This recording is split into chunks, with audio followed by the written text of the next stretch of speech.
out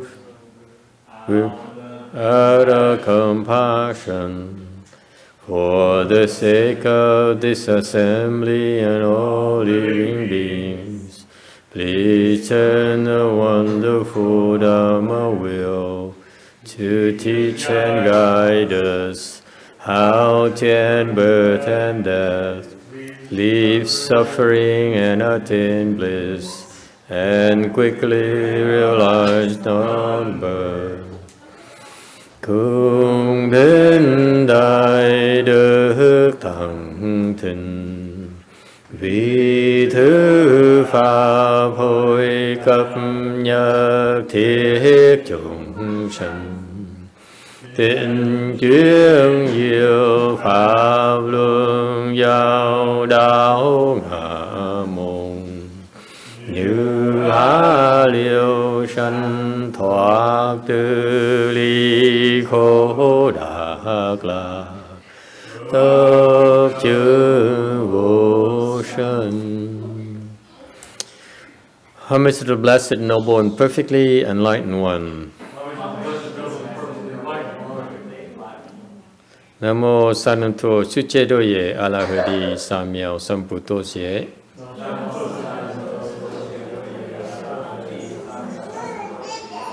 Namo Tát Tát Tha Doya Daya Alahade Tamiep Tambo Datoa.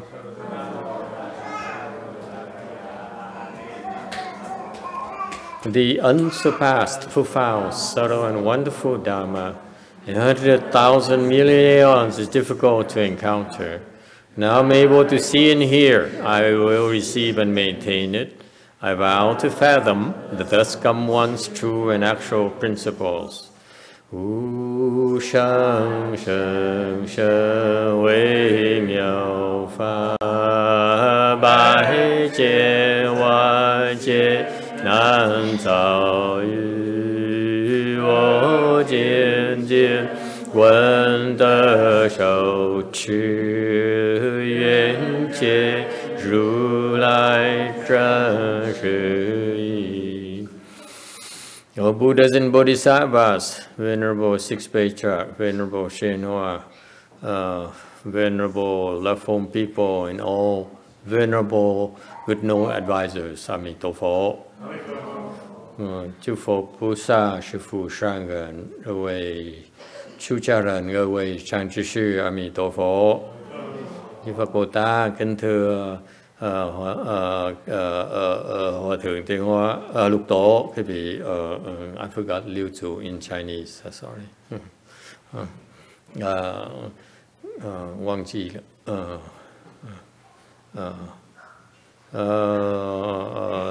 Lục Tổ, Hòa thượng Tiên Hóa, quý thầy cô và quý thiện tri thức, A Di Đà Phật.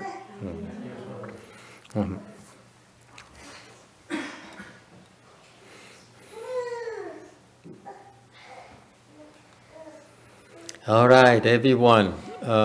We are presently on slide number 200. Which slide are we on? Keep there. 225. Thank you very much. Oh, thank you, ma'am. Now I can stay awake. All right, we are on slide 225.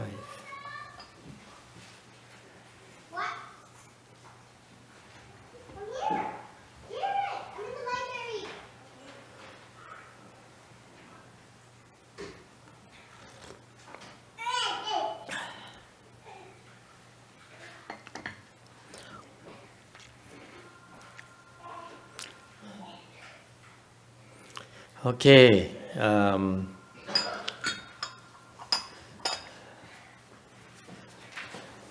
So, we finished this as well? Okay. We finished 225. So we go move on to 226, which is nothing to say. We're making big progress. Okay. And then 228. Okay. Chapter 1. Okay. Text. At one time, the great master arrived at Baolin. Magistrate Wei Tzu of Shaozhou and other local officials climbed the mountain and invited the master to come into the city to the lecture hall of the Da Fan Temple to speak the Dharma to the assembly. Sư Da Sư Chư Bảo Lin, Shaozhou Wei Tzu Sư.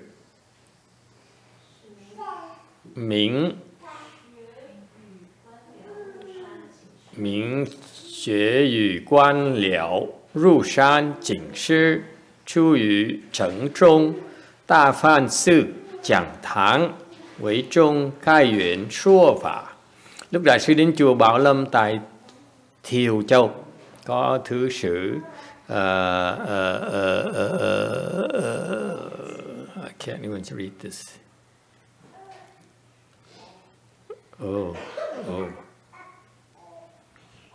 Có cái sự cùng với các quan viên chức sắc vào núi thỉnh ngài vào thành, về đăng đường chùa Đại Phạm vì chúng khai duyên thuyết pháp. 229. Right there, you start out. Well, this is the sutra text, the actual text of the sutra. So we need validation, verification. This is a Buddhist sutra. Bắt đầu cái khai kinh, thành mình phải nói sơ sơ về cái điều kiện của một cái kinh là gì. From the introduction there, the 6 requirements of the sutra are met. Thì cái phần kinh là cho chứng minh rằng đây là cái kinh Phật.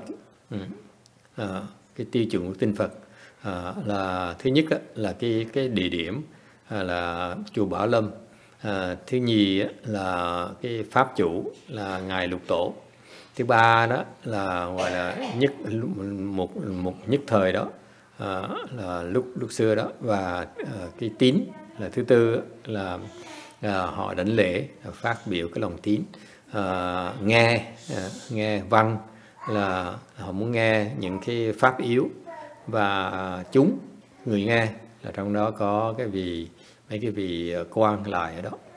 So the 6 requirements are: number one, there's a place where the sutra was spoken. That's Baolin Temple.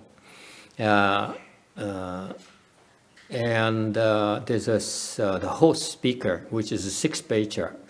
And there's a time, which specifies at one time. At one time is at that time, so that it doesn't have to specify the exact time and date. It's just that one time it was spoken. That's good enough. And there's a faith requirement. That is, when people bow, made obeisance to, then it's a confirmation of their faith in the Dharma. And the fifth is the hearing, meaning that they want to hear the essentials of the Dharma, of this Buddha Dharma. And number 6, finally, the assembly. And the assembly consists of the magistrate, his officials, and various people in the assembly.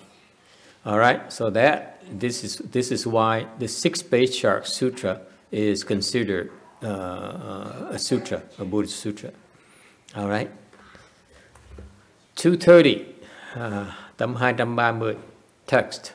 When the master had taken his seat, the magistrate and over 30 other officials, more than 30 Confucian scholars, Shu Tu, huh? What? Xi Bing Zuo, Sư Sử, Sư Sử, Quan Liao, 30余人, Rú Zhong Xuế Sư, 30余人. Có cùng các vị tăng ni đạo tục có trên 1.000 người. Really? The Vietnamese, no, the Vietnamese is off.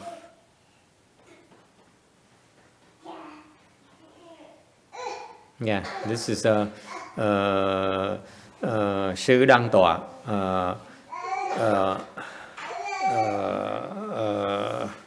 Ông quan đó với lại mấy cái người quan khác có tất cả hơn 30 người và có hơn cả 30 người nhà nho.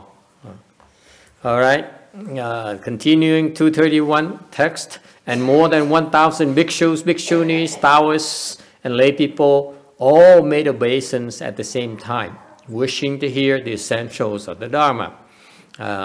僧尼道俗1000余人，同时作礼愿闻法要. Cùng các vị tăng ni đạo tục có trên 1000 người đồng thời làm lễ ước nghe pháp yếu. 232. The great master said to the assembly, good no advisors, the self-nature of Bodhi is originally clear and pure. Simply use that mind and you will straight away accomplish Buddhahood. 大士告众曰：善知识，菩提自性本来静静，单用自心trừ là成Phổ.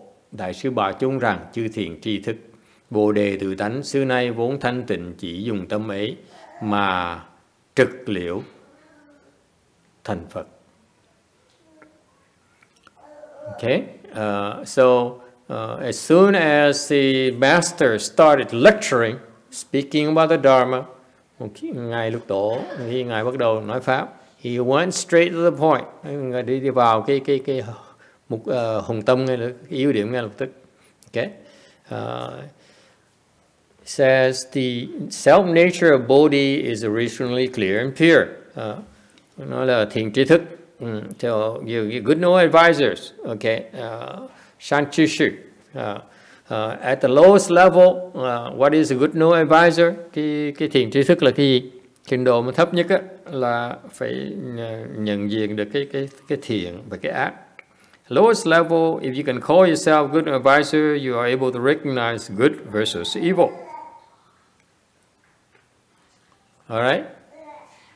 Okay, because when you come and listen to the lectures, listen to the Dharma, một khi mà quý vị tới mà nghe giảng pháp như vậy, and you are learning to discern about good and bad, thì quý vị tới nghe như vậy, thì quý vị nghe chánh pháp, thì quý vị học có thể phân biệt được cái chánh, cái thiện và cái ác. Okay, and that makes you good no advisor. Bởi vậy mới có thể gọi cái vị là thiền tri thức được. Yeah. What about high level? Trình độ cao hơn thì sao?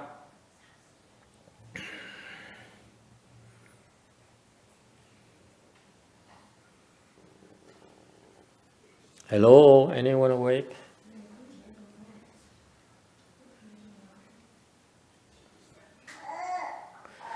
The master lectures to low-level people as well as high-level people. Thành đây hỏi cái vị ngài lục tổ giảng vừa có cao có thấp. Okay, when he addresses these high-level people who are good no advisors, what makes them qualify as good no advisors? Trường hợp cao, trình độ cao thì gọi thế nào là gọi thiền tri thức?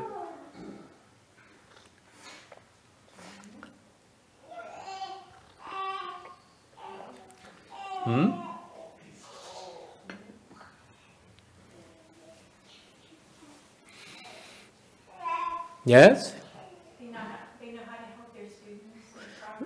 They now know how to make the students make progress. Yeah, that's one. Thiền tri thức thì giúp học trò mình tiến bộ. Hoặc đi về Tây phương cực lạc. Or go to the Pure Land. What else?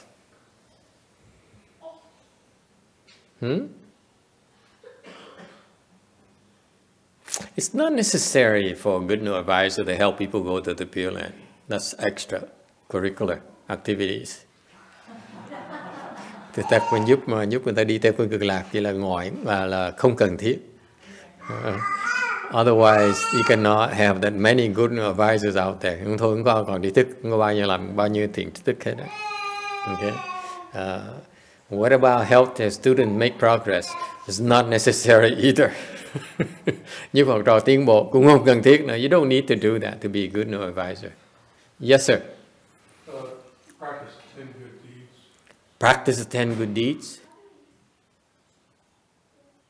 Recite sutras. Okay, I buy that. Tu thập thiện, tụng kinh. Okay, but what else? Yes. Explain the Dharma, nói Pháp. Why don't they call it Dharma Master or Dharma Mistress? Giảng Pháp, Pháp sư là sao gọi là, tại sao mà... Okay. The name here, the Chinese is very... I'm surprised that the Chinese don't get it. Thì là mấy người Tàu không biết cái chữ này. It's all from the Chinese, folks. Okay. What does the Chinese mean? Cái chữ Tàu nghĩa là sao? Don't shake your head. You have to say, oh, I better learn Chinese. Huh? What? Pháp nhãn. You can have the open a Dharma selecting eye. Trạch Pháp nhãn. What does the Chinese mean? It's someone that you go, when you don't understand about the Dharma, you go ask that person. You understand the Dharma, you don't ask for saying, where does it say Shanti? Yeah, that's what you do. Nói là nếu không hiểu thì tại ta hỏi cái người này. Thì nói cái chữ thiền trí thức trong đó nó hàm, nó bao hàm cái chỗ nào, nó bao hàm mình đi hỏi người đó được. Someone who knows good. Now we're getting close. Okay? Thiền tri là gì? What does it mean? What does it mean a shanti? Goodness, no knowledge.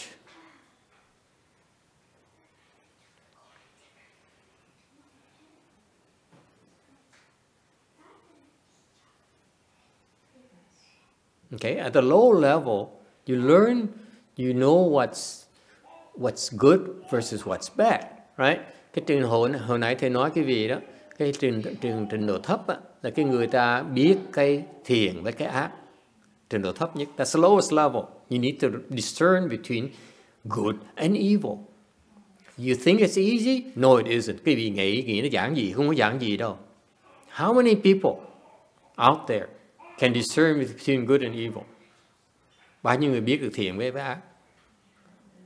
You know, in our this modern time, it's all about yourself. It's not about evil or goodness. Cái vị để ý thấy bây giờ mình học về cái lời, tìm cái cầu lời, cái tư lời thôi, chứ không có học về cái thiện với cái ác nữa. We are not taught, or we are not learning. We're no longer learning about good and evil. We're learning about self-benefits. Yes? A lot of Christians do.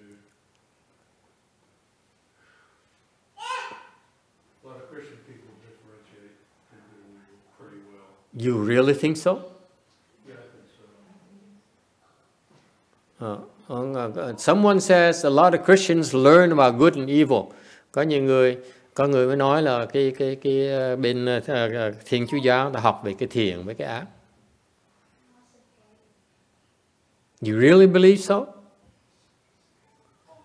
Yes, I do believe it. I mean, I'm not saying most of them. I'm saying quite a few. Okay.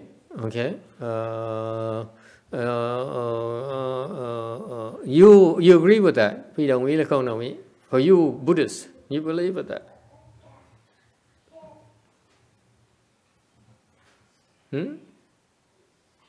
What's the difference between goodness in the Christian goodness versus the Buddhist goodness? Sự khác biệt giữa cái thiện của cái Phật giáo, cái thiện của Thiên Chúa giáo nó khác chỗ nào? What's the difference?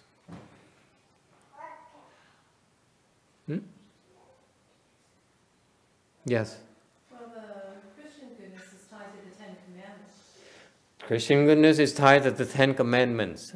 Very good. Now we thinking very in a methodical way. Mình suy nghĩ rất là đi từng bước. So the Ten Commandments is the basis of the Christian goodness. Cái 10 điều răn cấm là cái căn bản của cái thiện của bên Thiên Chúa giáo. Yes? What is the basis of goodness in Buddhism? 5 precepts. Cái thiện, căn bản của thiện bên Phật giáo mình là ngũ giới. Agree? We have fewer requirements. Ít hơn. Only 5 versus 10. Then what's the difference? It's much easier. Buddhist goodness. And Phật giáo mình nó thiện, nó dễ hơn. Am I correct? Agree? No? Well, Master, one of the commandments in Ten Commandments is honor thy father and mother, so that's filiality. Honor thy father and mother. It's one of the Ten Commandments. Một cái điều răn cấm là phải tôn trọng cha mẹ mình. Okay? Is that filiality? Cái đó phải là báo hiếu là không? People are nodding their heads. Is it filiality? Honor your parents? Yes?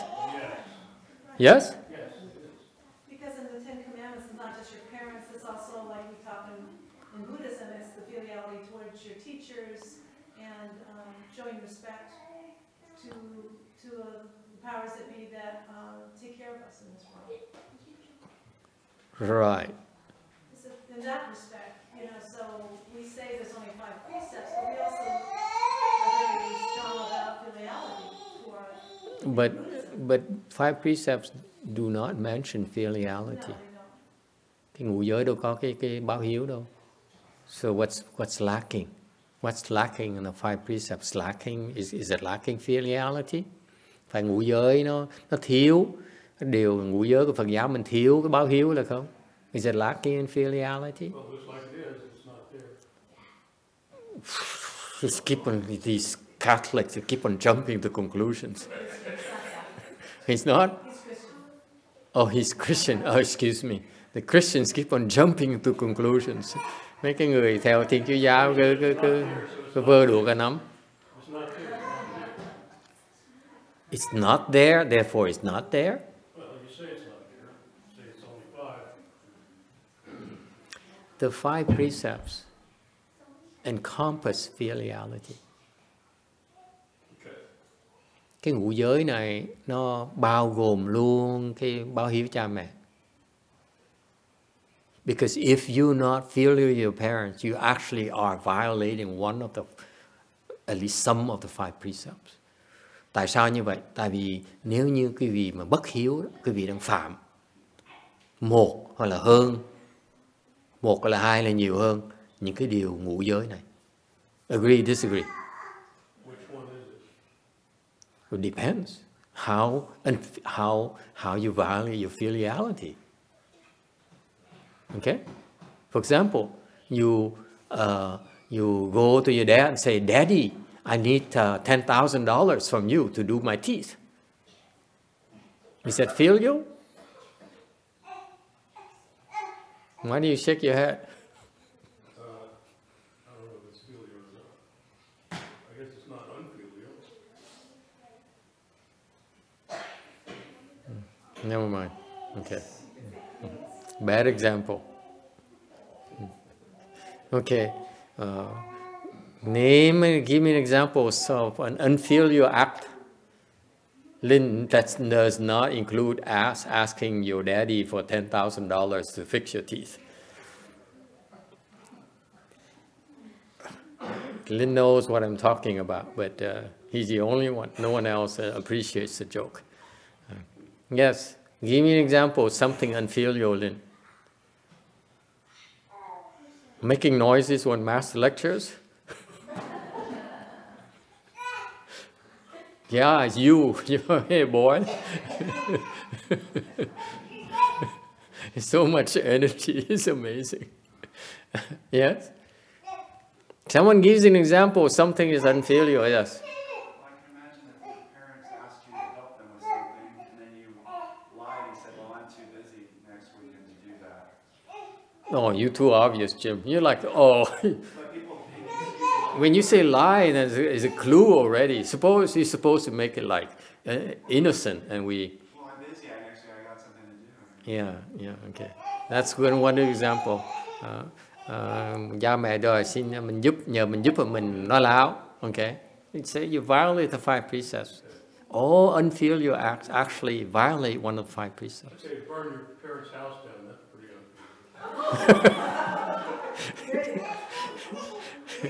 unfilial. the Christian is so brutal. I'm thinking more like, you know, daddy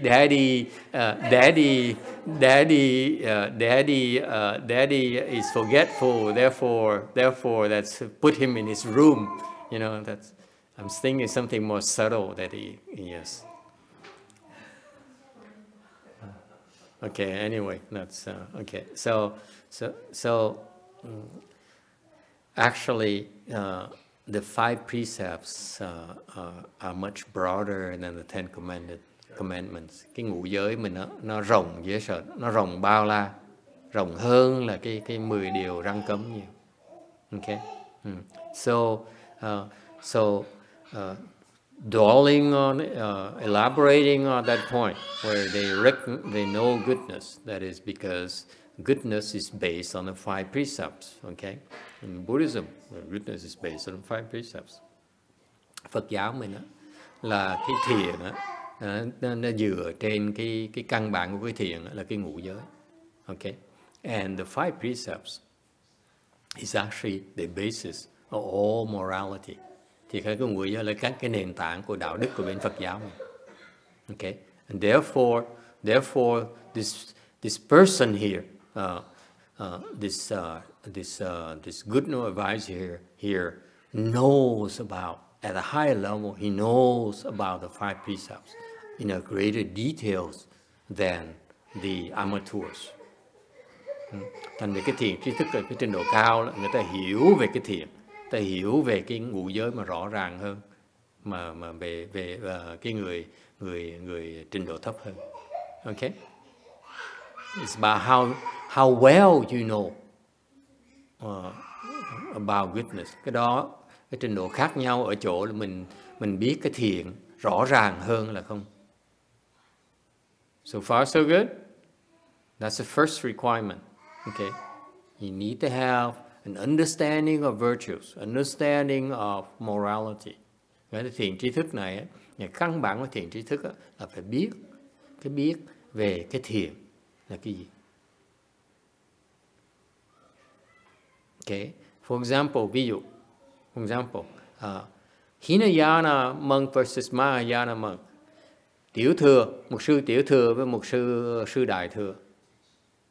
Okay, what's the difference? Khác biệt nhau chỗ nào? The difference is that the Mahayana monk knows more about the precepts than the Hinayana monks. Ông sư mà đại thừa hiểu về cái giới pháp nhiều hơn là sư tiểu thừa. It's the same text we refer to. Cùng là một cái tạng, cái lục tạng thôi. Okay? Cái lục tạng đó, it's the same. We use the same exact scriptures. The same, we use the precept store. Chúng tôi đều dùng cái giới tạng hết. Okay? And yet, the Mahayana practitioner has the ability to penetrate the precepts store a lot deeper than the Hinayana. Nhưng đều cái vị mà tu sĩ bên đại thừa có cái khả năng mà có thể thâm nhập cái lục tạng nó sâu xa hơn là bên tiểu thừa. Why is that? Tại sao như vậy? Why is that? Boy, the Hinayana monks hear about this, they get so upset. Nghe cái chuyện này là bên ông sư tiểu thừa là nổi sung đó. Why is that? Why can we claim that the Mahayana practitioners understand the Vinaya a lot more thoroughly than the Hinayana monks? Tại sao vậy? Tại sao dám nói như vậy? Yes.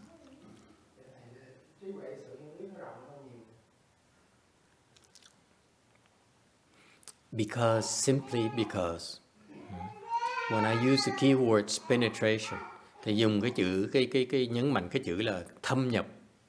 What is penetration require? Cái thâm nhập nó cần điều kiện là cái gì?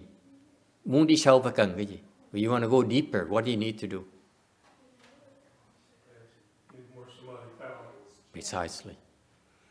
Cái thâm nhập có nghĩa là quý vị có cái sức mà đi sâu vào. Cái sức đi sâu là cái định lực. Okay? Is it clear? You want to penetrate something, you need to have the penetration power.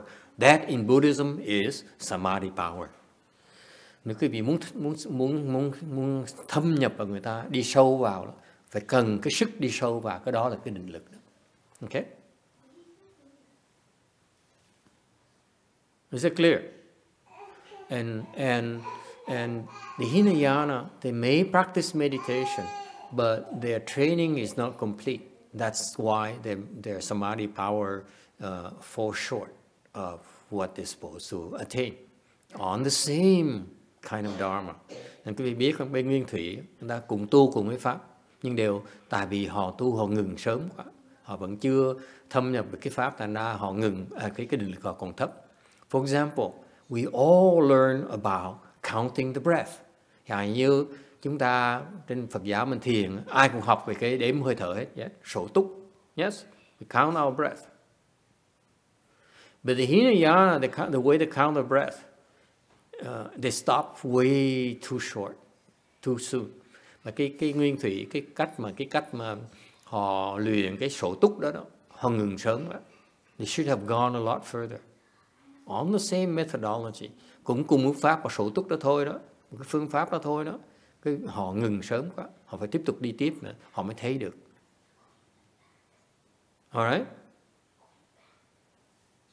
So clearly then the Buddhist, because of the higher level of samadhi, they should be able to penetrate and understand more about goodness than the non-Buddhists. Thành một cách mà nói một cách mà phủ phàng, trắng trợn ra, Phật giáo mình tại mình có trình cái định lực mình cao hơn, thành ra mình có thể hiểu về cái thiền rõ ràng hơn là bên ngoài đạo nữa. Agree, disagree?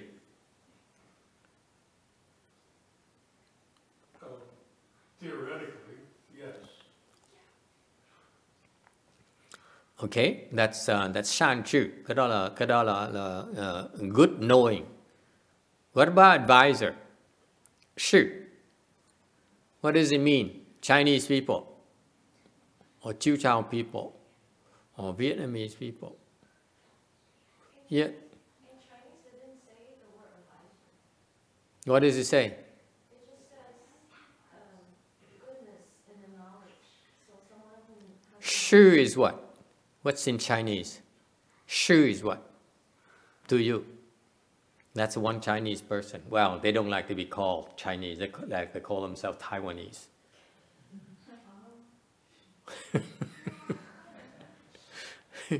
Yeah?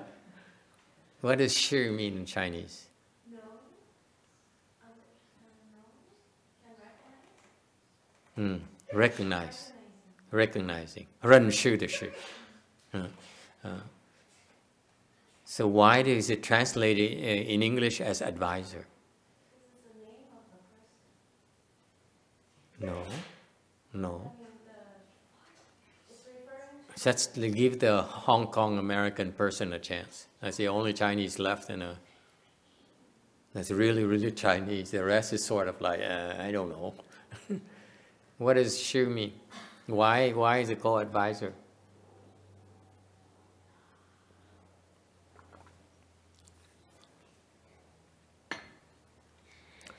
See, at first I didn't like the translation. At first, when I first started teaching, I didn't want to use the word good advisor. I wanted to use the wise teacher. Lúc đầu thầy bắt đầu dạy Hoàng Pháp dạy, thầy không thích dùng cái chữ thiện tri thức. Thầy muốn dùng cái chữ là cái người thầy mà có trí huệ thôi. And that is fall short of the meaning of good no advisor. Mà nếu mà dùng cái thầy mà có trí huệ thôi, nó thiếu cái ý nghĩa của cái thiện tri thức. That's why I went back to good no advisor and look at it again. I realized it's an excellent translation. Sau thầy mới thấy càng ngày càng giảng mới thấy té ra cái chữ mà cái người thầy có trí huệ nó thiếu dễ sợ, nó thiếu nhiều quá đây. Phải bắt buộc phải trở lại nhìn quan sát cái chữ. tham cứu cái chữ thiền trí thức mới thấy ý nghĩa nó sâu hơn mình hiểu. Then I went back to it. I realized it's a beautiful, beautiful translation. They did a good job.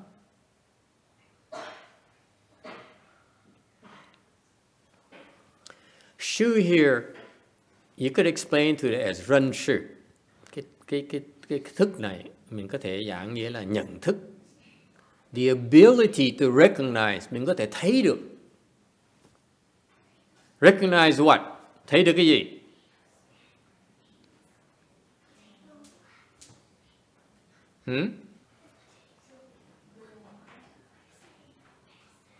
I give you a clue. Recognize the goodness in others. Nhận thức được cái thiện của người ta. They know about goodness and then recognize the goodness in others.แต่cái người thiền trí thức là họ biết về cái thiện và họ thấy được cái thiện trong người khác nữa.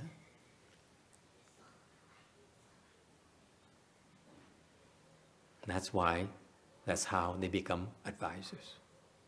Vì như vậy họ mới thành cái người mà có thể thành cố vấn được. He says, your nature is so good. Okay? Người ta nói, người thiền trí thức nhìn quý vị nói là cô là người rất là tốt. Okay? And they use their knowledge of goodness to help that person develop that goodness in them. Và cái người thiền trí thức á, họ mới dùng cái sự hiểu biết của họ về cái thiền đó để giúp người ta phát triển cái thiền của người ta. Bởi vì gọi là cố vấn. That's why they're called advisors.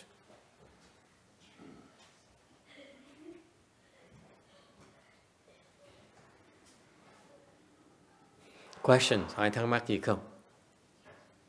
Can you see how it could be applied to your daily life? Quý vị có thấy được cái này, cái quan niệm này có thể áp dụng trong mỗi ngày của đời của quý vị mỗi ngày được không? Can you see it? Thấy được không? Yeah. How?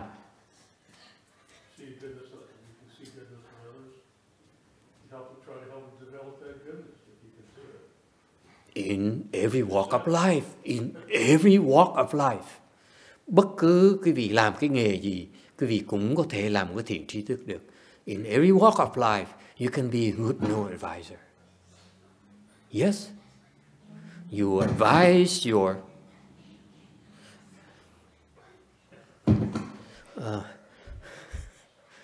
there's nothing good about this. You advise your subordinate, you advise your client, you advise your patient, you advise your colleague. Quý vị thấy, mình khuyên cái nhân viên của mình, mình khuyên cái bạn của mình, đồng nghiệp của mình khuyên cái bệnh nhân của mình. You advise your boss, khuyên sếp của mình. And of course, most importantly, advise your husband. Và nhất là khuyên vợ mình.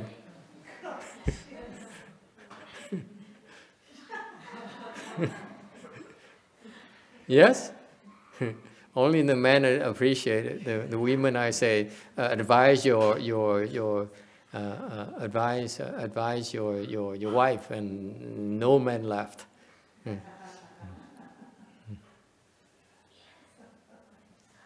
Okay? Isn't that cool? So you see, a good advisor is a person that, what? Ultimately propagates goodness. Và cái thiền tri thức nó hay, nó đặc biệt ở chỗ là người thiền tri thức, mà được gọi là thiền tri thức là cái người đang truyền bá cái thiền ra. Wherever they go, they can spread it. Đi đâu là mình tiêm nhiễm cái thiền của mình. You go home, you say, honey. come and rub the goodness off me. Tới đây, massage my back. You like it? Sure. Thành về nó, em yêu, về bóp lưng anh dùng một tí. Rub the goodness off my back, you know?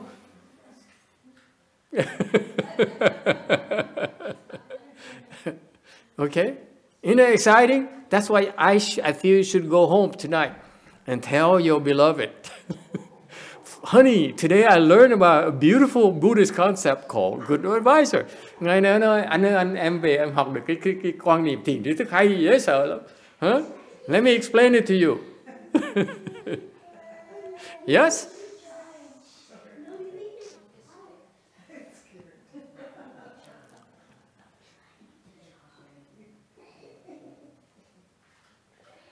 All right? And the self-nature. Next, moving on. Self-nature, cái tự tính. The self-nature, 自性, it refers to your nature. The short is nature, and the nature Buddhism teaches that your nature is a nature of body. Bên khi mà nói tự tánh á, thì Phật giáo mình có Phật giáo mới dạy là tự tánh thì gọi là nó tắt là cái tánh của quý vị đó. Thì Phật giáo mới dạy là tánh là bồ đề. What does it mean that your nature is body?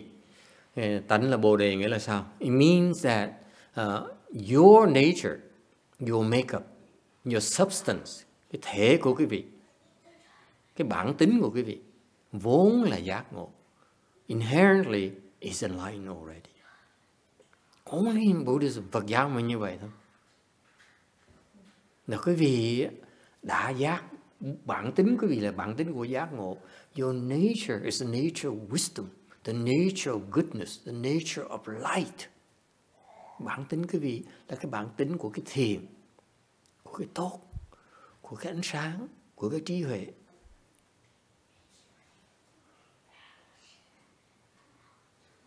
Alright? So your self-nature originally is pure and clear. They translate it into pure and clear. Tiếng Anh với bài Mạc Thành họ dịch ra là thanh tịnh là thanh với lại trong trắng. Okay? You agree with that, Master Xianche? That Jing Jing should be translated as pure and clear?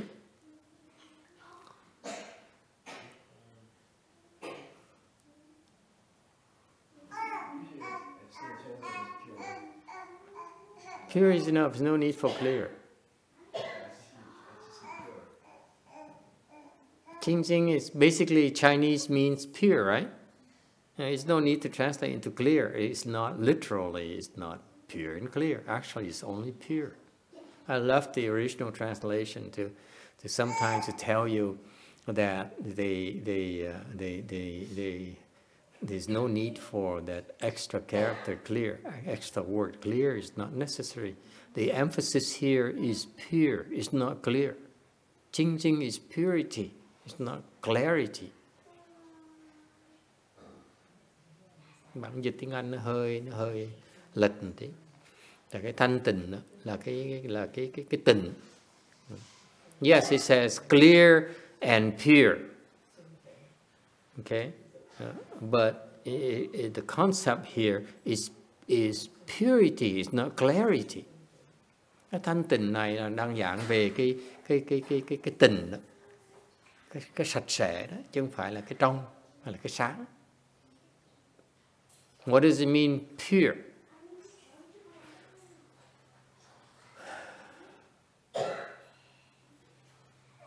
Pure, put it bluntly, is what is not tainted by you. Thanh tịnh là cái mà nó không bị quý vị làm ô uế, ô nhiễm. It's not polluted by you. By you. By us. Questions? Untainted by the world, untainted by and tainted by you. You being You. the false self. Why aren't you pure? Câu hỏi, you see, it's shocking for most Westerners. Say, what do you mean you? What do you mean you? Are you talking to me? You is the self, right? Yes. Yes, you mean you as the ego, our ego? Same question, same answer, yes. How clever it was. I answer him and allow her to answer as well. What she said, 5 skandhas? Same thing. The self and the ego is the same thing, I think. Self or waffles, same thing. Okay? You, it's you who are impure. That's why your self nature doesn't reveal itself. Nói cách khác, tại vì quý vị không thanh tịnh, bị ô nhiễm, thành ra cái bản tính quý vị nó không lộ ra. Because you are impure, that is why the self nature doesn't manifest. That's all.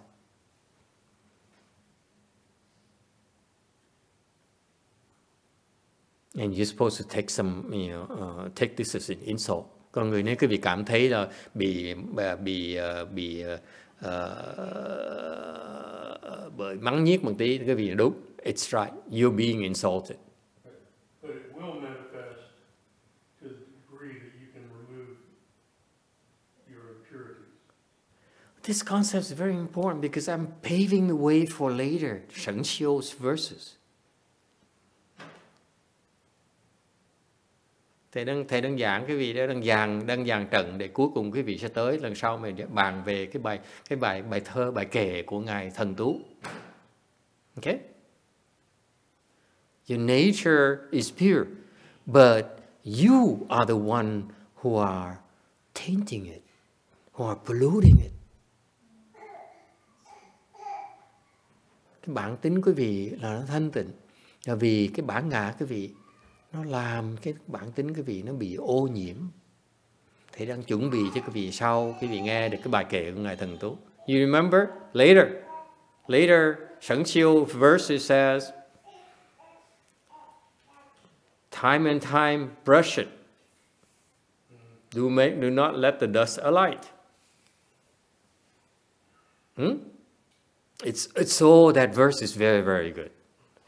Sau này quý vị học tới cái bài kệ ngài Thần Tú biết là ngài rất là có trí huệ. You realize this guy is very, very wise. So far, so good.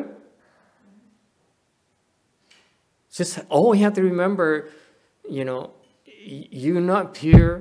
Your nature is being polluted by your ego. Chỉ cần nhớ là cái bản ngã quý vị đó, nó làm cái Phật tánh quý vị nó ngày càng ô nhiễm. You are tainting it, you're polluting it more and more every day. Mỗi ngày càng nó càng ô nhiễm thêm.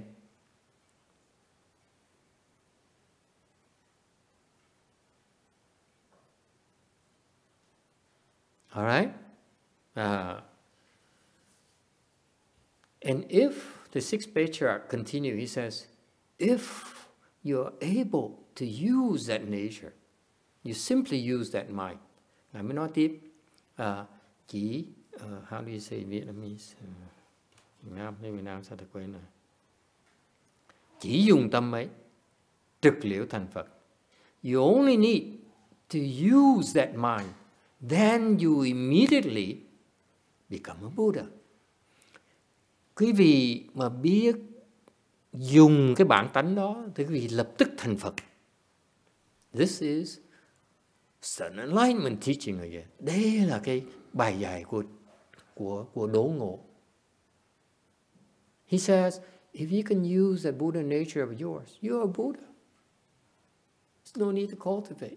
Quý vị mà muốn, quý vị có biết dùng được cái tâm đó, cái bản tính đó, thì quý vị lập tức thành Phật.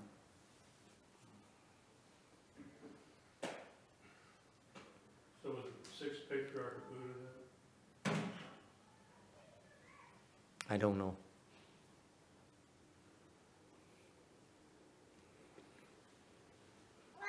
probably is. Seems like you'd have to be to know that. No, anyone who read about the Patriarch's teaching, they all know this. Only you don't know. He didn't read anything, he just knew it.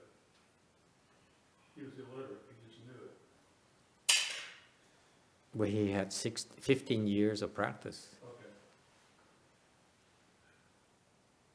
Later, you find out. Later, he hid with the hunters for 15 years. So he had plenty of time to reflect upon this. Don't have to read it. You read from the empty space. There are two ways to read. You read from the books, you read from empty space. Empty space contains books. The latter is preferable if you can do it. Too Catholic, too Christian. All right. Isn't that cool? I mean, you know, I admit to you, when I first read the 6th Patriarch Sutra, cách đây 20 năm trước thầy đọc cái kinh Lục Tổ này. Okay. You love the simple language. Mình thích cái kinh Lục Tổ tại cái kinh nó rất giản dị. Nothing, no heavy duty jargon, Buddhist jargon. Ít dùng những cái danh từ Phật giáo chuyên môn. Okay. However, you think you understand. Mình có cảm tưởng mình hiểu. And I assure you don't understand because he keeps on talking about the same concept. Cái kinh là nói một cái pháp là pháp đốn ngộ. This is the sutra that teaches about sudden enlightenment. Okay? And unfortunately, the explanation of the sutras do not spell it out for you. Quý vị thấy không? Kinh là kinh đơn giản về cái pháp đốn ngộ. Mà lúc mà những cái vị mà chú thích cho quý vị không nói một cách rõ ràng như vậy. He says, if you are wondering about certain enlightenment, nếu quý vị muốn hiểu về cái đốn ngộ đó, that this is one way. This is one dharma of certain enlightenment. Đây là một cái pháp đốn ngộ ngay lập tức. Use your Buddha nature. You are a Buddha. Quý vị biết dùng cái bản tính của mình thì quý vị là Phật rồi. Right now, at this very moment, if you can use a Buddha nature, you are Buddha. Ngài lúc nổ Ngài dạy rằng, quý vị biết dùng ngay lúc này đó. Mọi người quý vị, ai mà có thể biết dùng được cái bản tánh của mình, thì người đó đã thành Phật rồi. Người đó là Phật.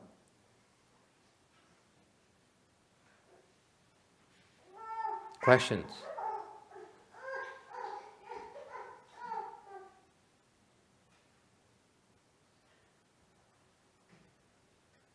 Yes. When is the closest moment of Buddha nature? Is it when you are in samadhi? It has nothing to do with samadhi power. Cái này không liên quan tới cái định. He only says, if you can use your Buddha nature, then you're a Buddha. If you are able to utilize what you have already, you are a Buddha. Cái pháp đốn ngộ dạy rất là rõ ràng. Nếu quý vị biết dùng được cái Phật tánh của quý vị là quý vị thành Phật rồi. It has nothing about chant, nothing about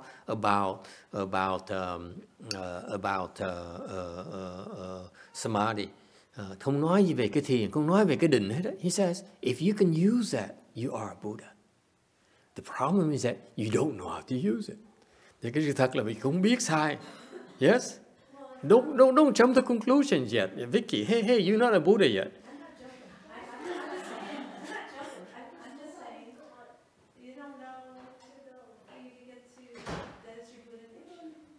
That's precisely the point. He doesn't say that it's easy. He says, if you can use it, then you're a Buddha. Ngài Lục Tổ đâu có nói này là dễ đâu. Ngài chỉ nói nếu quý vị biết dùng nó, quý vị là Phật.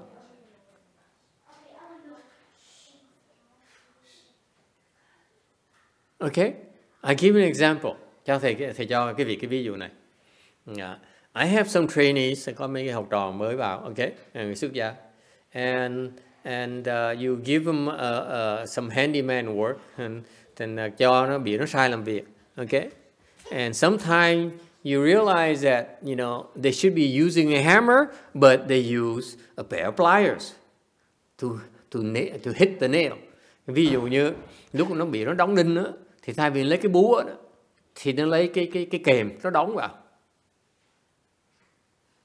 See the analogy? Huh?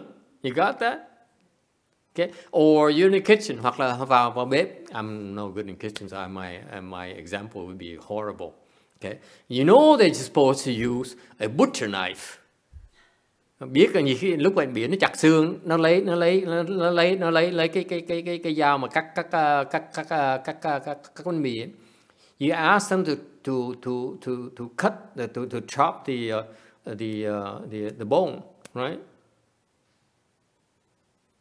Instead of using a meat cleaver, they use the bread knife, and you go like this.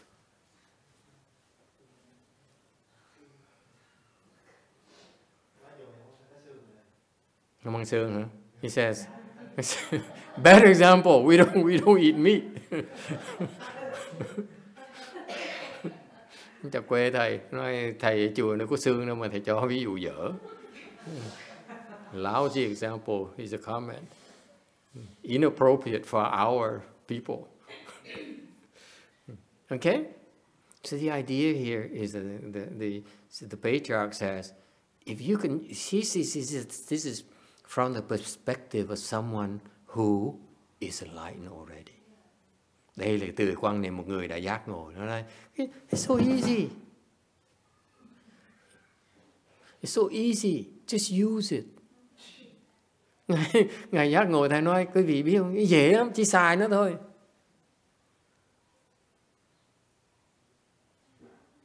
Alright?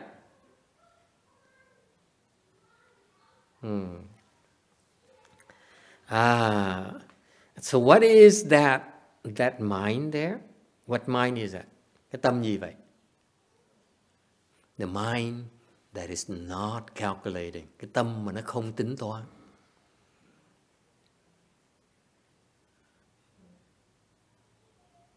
Okay?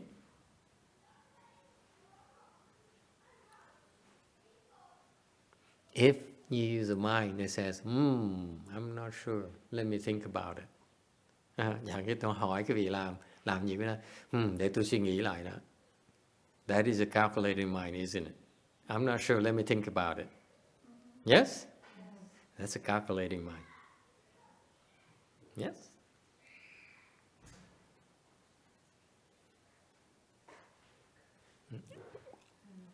I cannot tell you what is the mind, that mind. I can tell you only what is not that mind.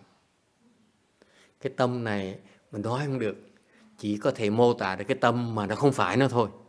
This mind here cannot be described. You can only describe the mind that's not it. Is that clear? Thành lúc quý vị giảng cái này, đừng có ý giảng nó là cái tâm này là cái tâm gì. Mà giảng cái tâm không phải nó thì mới giảng được. Alright? Does it make sense? That is why Buddhism, when you explain Buddhism, is so unpleasant. Thành quý vị thấy không? Lúc mà giảng Phật Pháp á, mình khó nghe lắm. You agree? It's so unpleasant. You tainting it. Quý vị là người làm ô nhiễm đó. Okay. You are too calculating. Quý vị nó quá tính toán, quá tính toán này. See that? Whereas I sometimes listen to what is that great pastor from who talks like an actor and a great orator. How do you say it? Yes, that's right. Orator. Okay. So expressive and dresses so well. What's his name? Joel Oberstein or something like?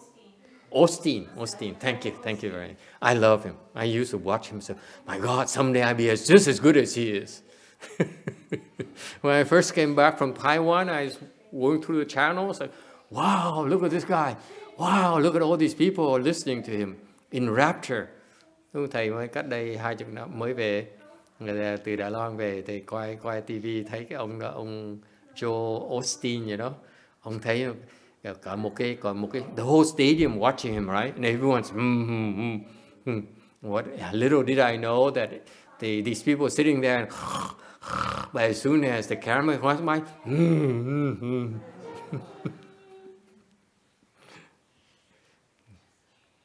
yeah, making fun. See, that's true Buddhism right there. It's very unpleasant.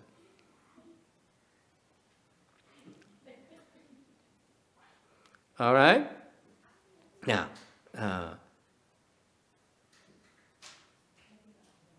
so the question is how to use it, whether you can use it. Cái vấn đề đây là đố ngộ dễ lắm. Quý vị mới biết dùng nó, biết dùng cái tâm đó, thì quý vị đã thành Phật rồi. So the sudden enlightenment matter is that if you can use it, then you're enlightened. Okay? They're back. I just saw them walking in.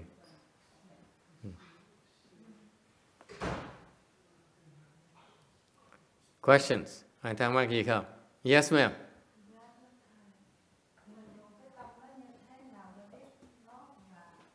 How do you know you're using it? Làm sao mình biết mình đang dùng nó? Right? This woman keeps on asking the kind of question gì. Tưởng nó ngủ, tại ra ngồi nó hỏi cả ngày, hóc búa thêm. You think she's sleeping, but no. I lecture. Sometimes I glance at her and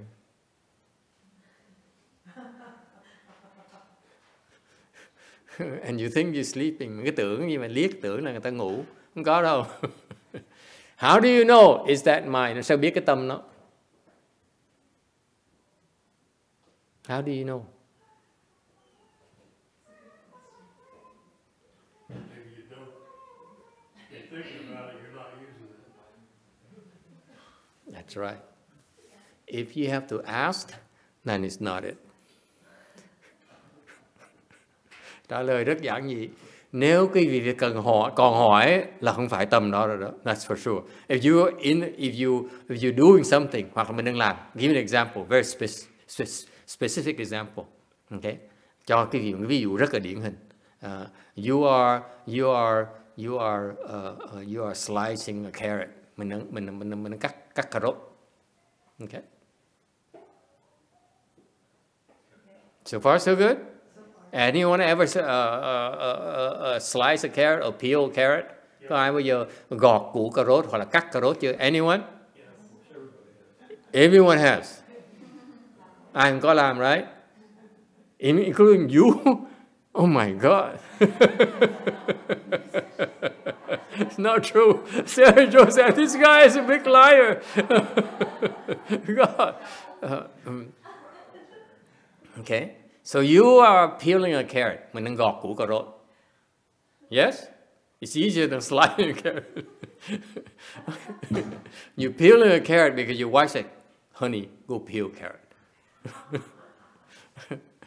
Okay? So you're peeling a carrot. And you say, am I using it? Lúc quý vị bỗng khởi tư tưởng, mình đang dùng nó là không? What does it mean? You know Buddha. Cái vị đang gọt cà rốt mà bụng cái vọng tưởng nó khởi lên. Ông Bình Hoa nói mình cái tâm mình đang lúc này cái tâm này có phải tâm Phật hả? Là tâm gì đấy? Mà tư tưởng nó khởi lên như vậy là chắc chắn cái vị không phải là Phật. If you're a Buddha, just use it. You don't even question it. Phật á, what's the difference? Đức Phật á là gọt cà rốt mà chỉ gọt cà rốt mà không khởi tư tưởng nhé. The Buddha, when he peels a carrot, and God forbids he never had to. Never ever. Shakyamuni Buddha, Đức Phật á, Thích Ca Mâu Ni chưa bao giờ gọt củ cà rốt. You realize that? Never peeled carrot before in his entire life.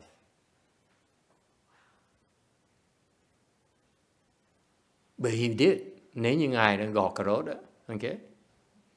You know what he's gonna do? He's just spilling. He doesn't even give rise to that thought. Chỉ gọt thôi. Cái tư tưởng nó khởi lên, có phải tâm là tâm Phật là không? Tôi tâm đang gọt cà rốt là tâm gì đó, không khởi lên luôn được nữa. You get it? Is that clear? I cannot give you a better example than that.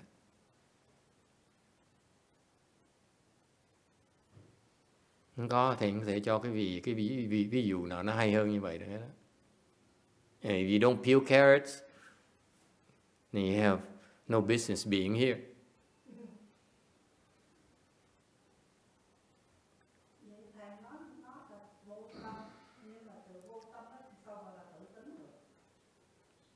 Cái tự tính nó vô tâm.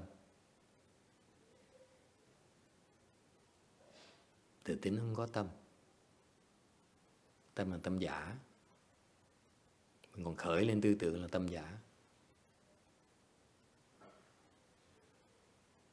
She asks good questions. You think she does? She sleeps only during lectures. Actually, she sits there and says, I agree. No, I disagree.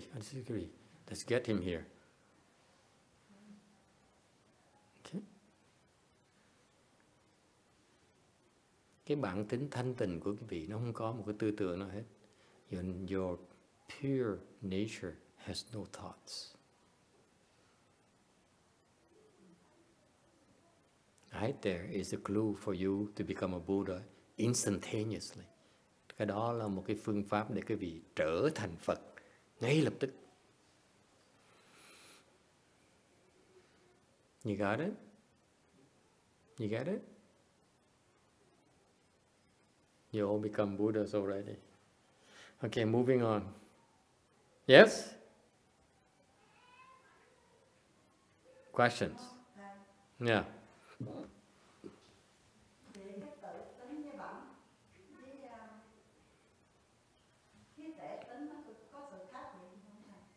Tự tính với thể tính là giống nhau.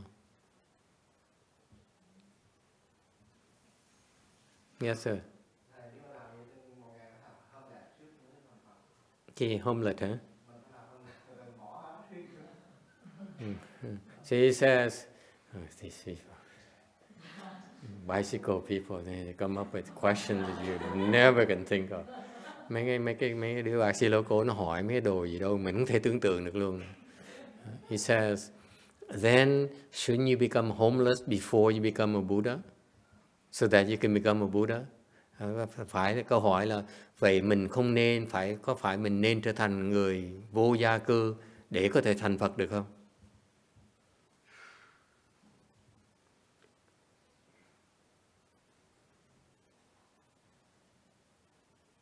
What do you think? Cái vị nghĩ sao?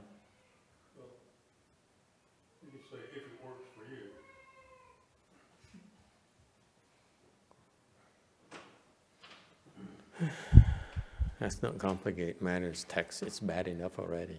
I do not want more complications.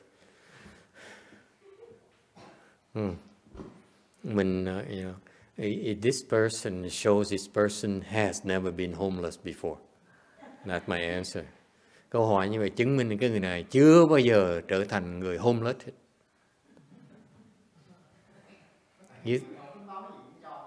You think homeless people have no thoughts? Các vị nghĩ là người vô gia cư không có tư tưởng hả? Xin, tell them. Xin khờ, tell him. Hai bằng cớ là cái ông thầy Hiền Khả với cô Hiền Tính kể cho quý vị nghe, cái ông thầy không nghe. Tell them.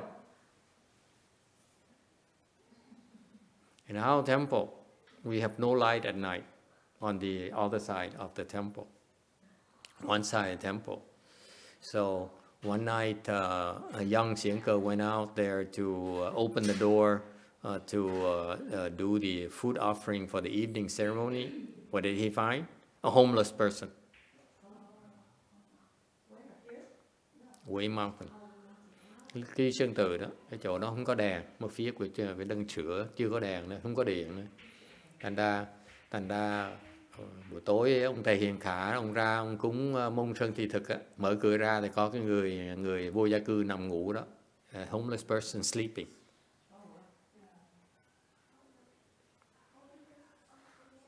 Okay? So Xianke said, excuse me, sir.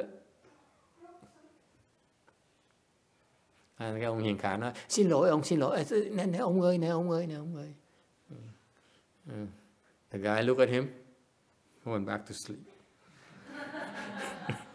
Truly Buddha mind. Cái ông vô gia cư ấy, mình liếc ông Hiền Khả cái trở về là ngủ, lập tức không có suy nghĩ gì hết. Rõ ràng là Phật rồi. He's probably a Buddha already.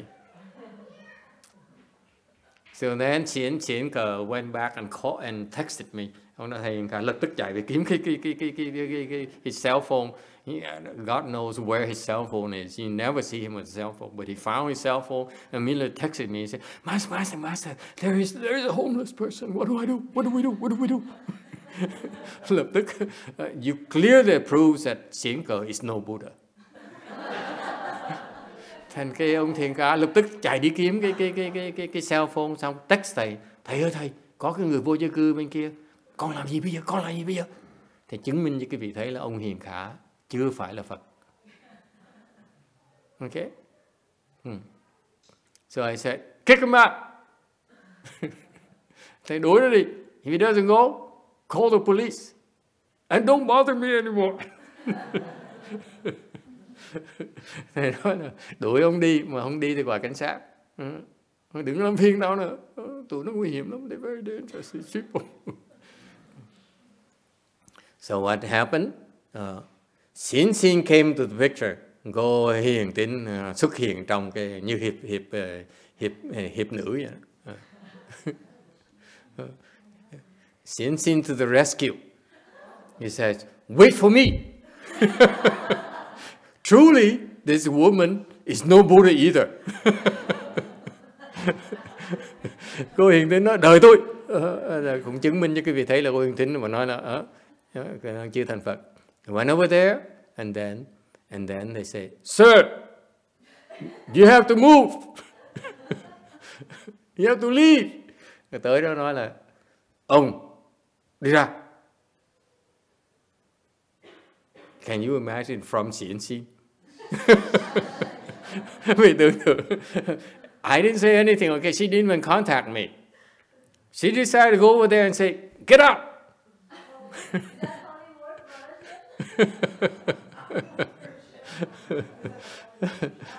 Quý Hiền Tín không hỏi thêm một câu nữa, chạy qua kia là đuổi kia, ngang xương đuổi kia. And what did that guy do? This proves that he now becomes a mortal like us. Ông kia ông làm gì? Cái hành động này chứng minh cho cái vị thế ông này chỉ là một người phàm phu thôi. He says, what? What would you say? Linh. Huh? Linh, what would you say? He said, where do I go? Anyone else? Anyone else? So typical of Linh. Did you hear that? Ru Chang. He's always, where do I go? That's so him, so Ru Chang. Thấy cái ông nhập trưởng, thấy cái thái độ ông, tôi đi đâu bây giờ?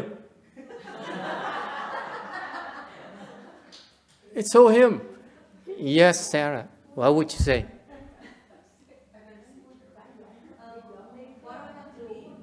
Why do you have to leave? So, Sarah. Tại sao tôi phải đi? Cũng cô này cũng vậy. Anyone else? I would like to give a try.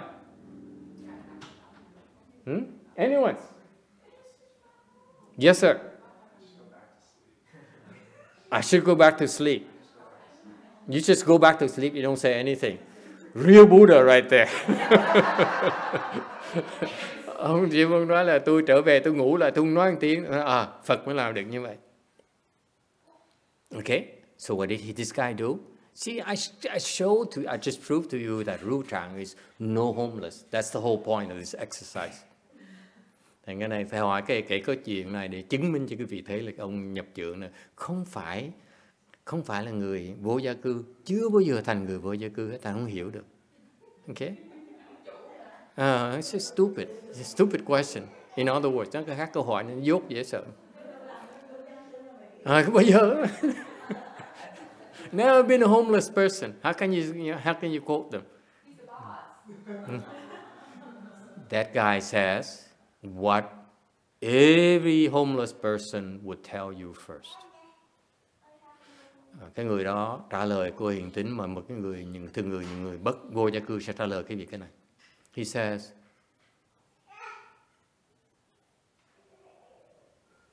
I have nowhere else to go. I'm so tired. Let me sleep.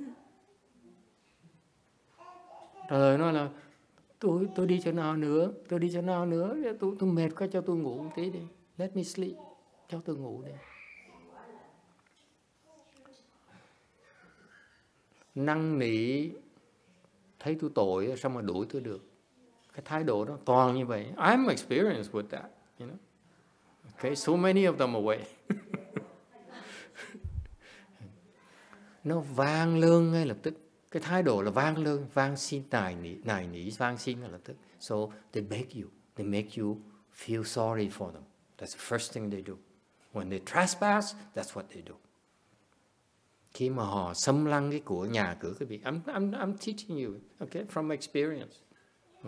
If they trespass you and you confront them, they will say that, hey, I'm helpless, please help me. Okay, thì xong rồi, and họ gạt mình ngay lập tức, họ nói là tôi không có chỗ đi, tôi khổ sở dễ sợ lắm. Okay, and what did Xin do?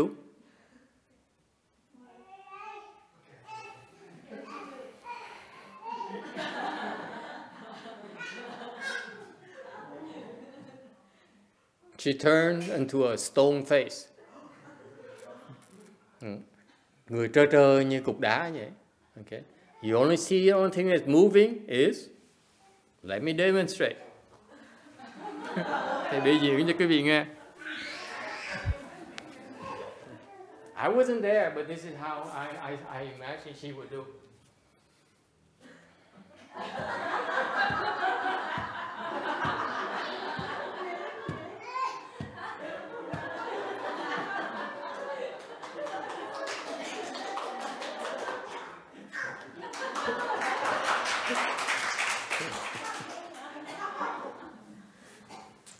You see that? This woman here is cold. Tàn nhẫn dễ sợ luôn. I'm so proud of her. Tàn nhẫn một cách kỳ cục dễ sợ. Can you imagine her behaving like that? Cái vị tưởng tượng làm gì được không? No. I heard that. Oh my God. Oh my God. What happened to you? Khi mà thầy nghe kể chuyện, ôi, con ăn người nó ăn cái gì vậy? Ăn trúng cái gì vậy? I was shocked.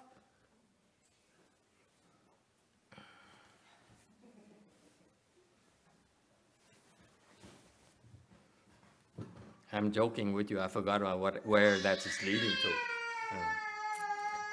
Thầy đùa quá, thầy quên muốn nói nhấn mạnh cái gì mà thầy quên. Okay, it's so funny. Anyway, so it goes to prove to you that so later she told me about it. Sau thì cô kể lại câu chuyện. She says, in her way, she never said, I felt that she felt bad that she had to chase a left home person away. Cô kể chuyện lại.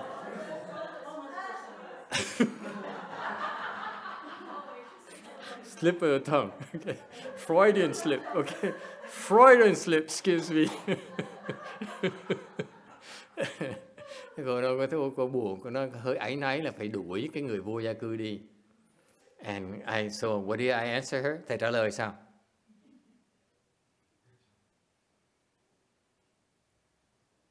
I told her. Thầy trả lời.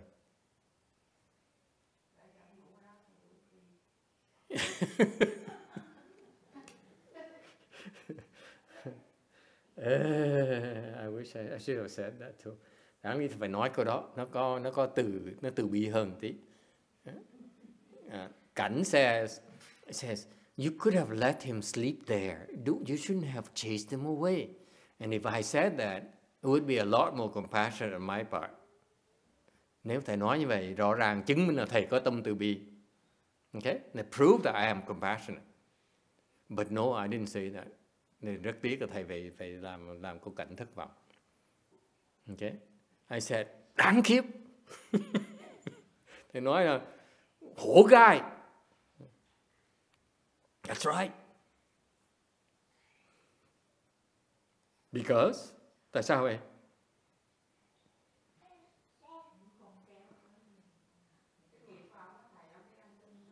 No, you have to convince her it's the right thing so that you do it again. Mình phải dạy cho đúng, tại vì nếu mà nếu không lần sau nó không đuổi thì mình phiền lắm, mình phải ra đuổi. If she doesn't chase them away, then I have to chase them away. You got that? Agree? Somebody's got to chase them. Might as well be her. Và có người phải đuổi thì chẳng thà nó là hơn mình. Yes? So what do you tell her? Trả lời sao bây giờ? No!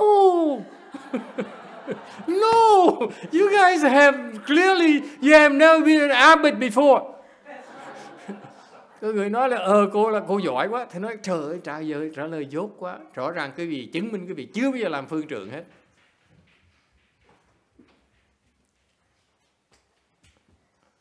Now Jim is clearly enjoys this episode, this anecdote. Because if you don't, go back, I can wait for you. Go. Because if you don't address her problem, she will never do this again. So what I told her, it's you doing the right thing. Because text, he was lying to you. Okay? He's trying to steal from us. Thầy trả lời là nó gạt mình, nó tới nó ăn cắp của mình. If a normal person who comes to the temple and says, they're supposed to meet with the abbot and says, Master, Venerable Abbot, I don't have a place to stay tonight. May I stay here in your thing? Okay? Then it's different. And this way here, they sneaked into it, okay? And then they just took over the space. That's called theft. Cái này là cái đúng chính đáng ra nó muốn tới ở đó đó. Phải vào gặp cái người sếp. Xin phép người ta nói, tôi nói ông biết tôi bữa này trời lạnh, tôi đói, tôi mệt lạ, tôi xin một cái chỗ góc tôi ngồi tôi ngủ, cho tôi ngủ một tí thôi. Xin phép đàng hoàng như vậy, mình phải đối xử nó khác. Đằng ngày nó chỉ lén vào, thì cái hành động của người ăn cắp. Xong nó bị mình bắt quả tang, nó còn gạt mình nữa. And then they caught. And what do? They try to pull wool over your eyes. They have no sympathy for these people. Mấy người như vậy mình cần tử tế. Okay? You get what you deserve. Nó bịt mặt, nó qua mặt mình như vậy, mình đuổi là ráng chịu. Agree?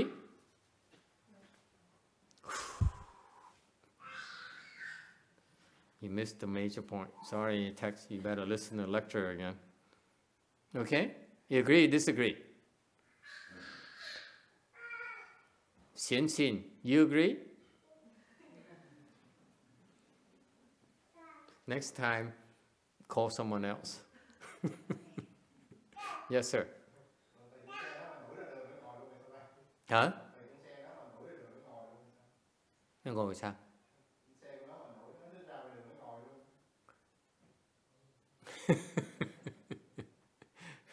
Đó là chiến lược khác. Yes. So that's why when you forced the issue, he became angry. Yeah. It's another ploy they use. Okay, to terrorize you.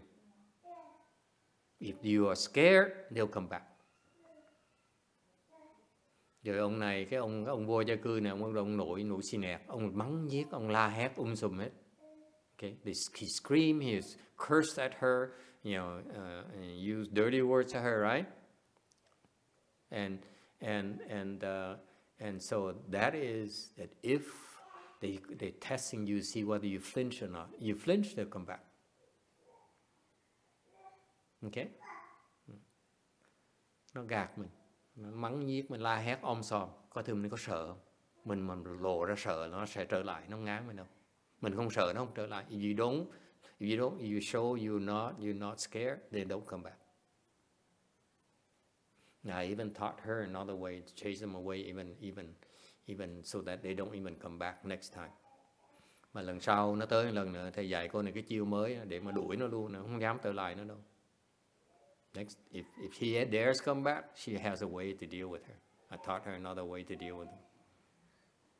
Okay? So that goes to prove that homeless people,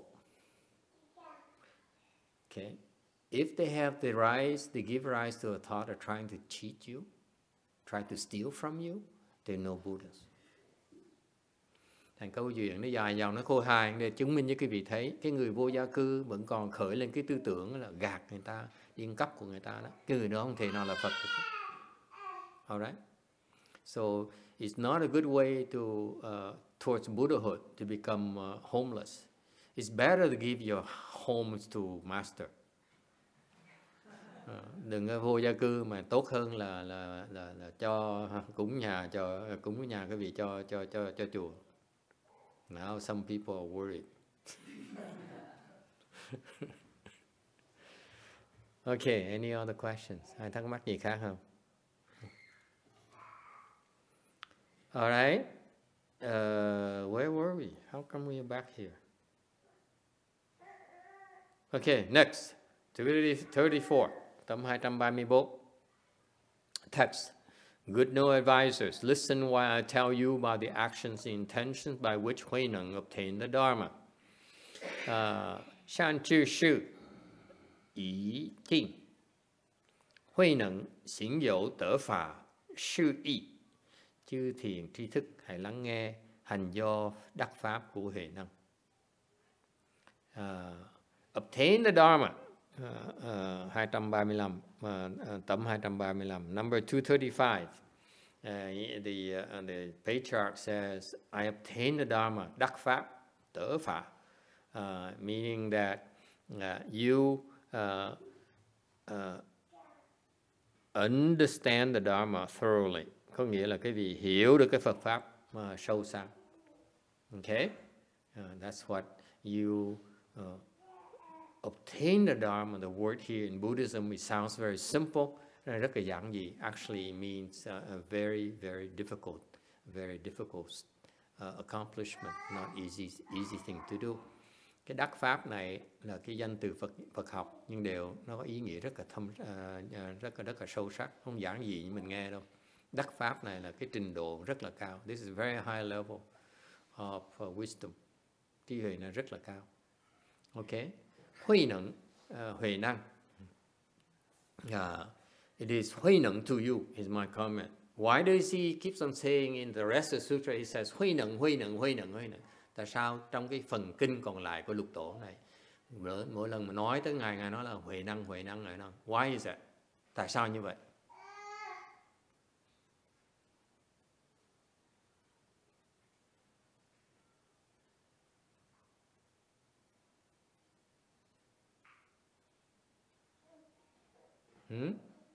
Why does he keep on addressing himself as Hui Neng? Ta sẽ cứ nói là Huệ Năng, tự xưng mình là Huệ Năng. Why?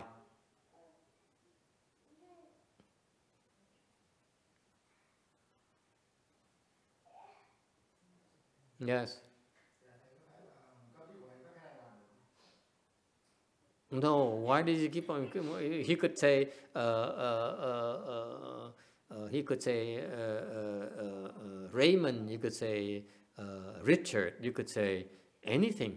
Why does he say Hui Neng to you know? Tại sao nói là dùng cái danh? Why does he address himself? Why does he address himself by his name? Tại sao gọi tự xưng mình bằng cái danh của mình? Yes.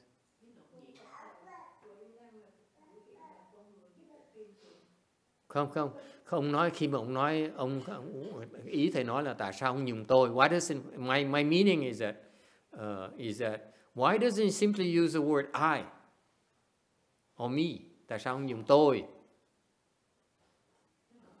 Tại sao mà gọi dùng tên? Why you see I is a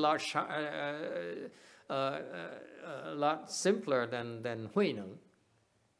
Tại sao mình dùng chữ tôi? Nó giản dị hơn là Huệ Năng. Mà tại sao ông cái người này là dùng Huệ Năng? Why did he keep using Huệ Năng? It never says I in the entire sutra. Never said I. Trong cái kinh này, Ngài không bao giờ nói tôi hết đó, mà chỉ nói Huệ Năng thôi. Instead of saying I, he says Huệ Năng. Thay vì nói tôi, Ngài nói là Huệ Năng. Why is that? He has no self. Okay? It's of course he has no more self. Đương nhiên người không bản ngã rồi. Okay? But why did he say why does he choose to say Huệ Năng? Đương nhiên không còn bản ngã, người giác ngộ rồi. He's enlightened, therefore he's no more self. But why did he use Huệ Năng? Mà tại sao Ngài lại dùng Huệ Năng? Giác ngộ đương nhiên là đâu còn ngã nữa. Tại sao?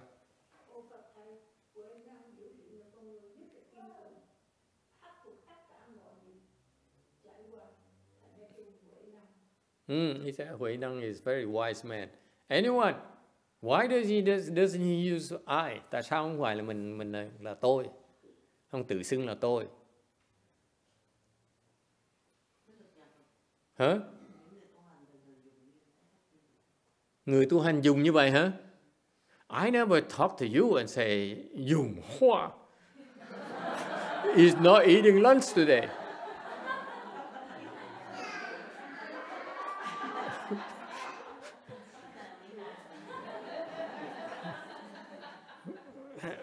Cái câu trả lời, the question, cái câu trả lời khiến thầy phải thắc mắc, đáng lý thầy phải gọi, thầy nói là bữa nay Vịnh Hoa không ăn trưa đó nghe.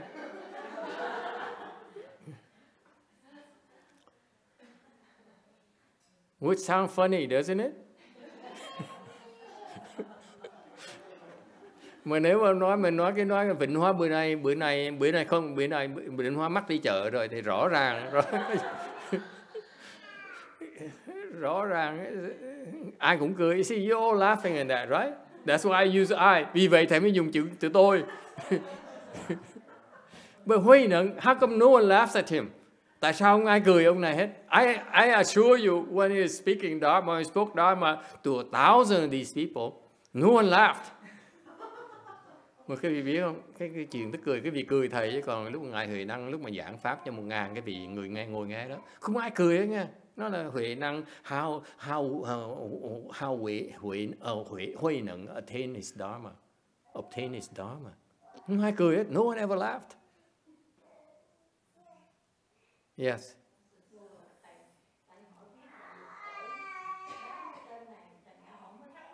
He says it's because Huệ Năng is not you.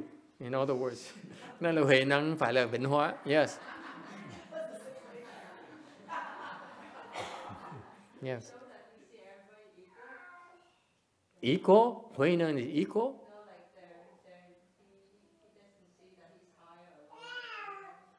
He's not high or low in everybody. Humility, khiêm tốn, mình không cao không thấp.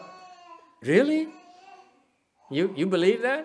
Yes. I don't know why he's doing it. It sounds really pretentious. It sounds pretentious to the Christians. Yes.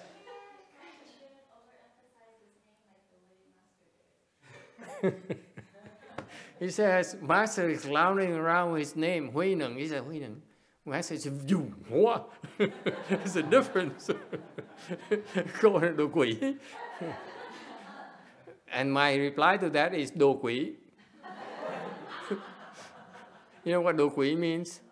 Đồ quỷ means you are so evil. Okay?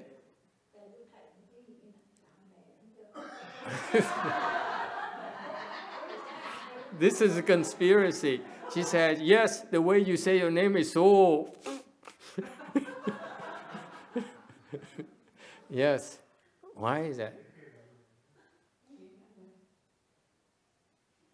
You're laughing, but no one ever explained why he keeps on referring to himself as Huệ Năng. Cái việc cười, sung sướng, vui vẻ lắm. Mà thầy nói cái việc nghe này, không ai giảng tại sao dùng Huệ Năng hết. Trong cái kinh này chỉ dùng Huệ Năng, có dùng tôi, dùng tao. Never said me, I is Huệ Năng. Why is it? It's no humility. Because it's the same level, if he's the same level as you, then why would you listen to him lecturing? Nếu như Ngài Huệ Năng nói, dùng Ngài Huệ Năng để nói là tôi với quý vị là bằng nhau, thì tại sao quý vị tới nghe tôi giảng kinh làm cái gì? It doesn't work here in this context. Như vậy giảng kinh không được. No one's going to listen to you anymore. You must have something. They must believe you have something that they don't have, and you're better than them. Okay? Cannot say that you and I are the same. Doesn't work. Giáo pháp vậy không được. Agree? So why did he say Huệ Năng?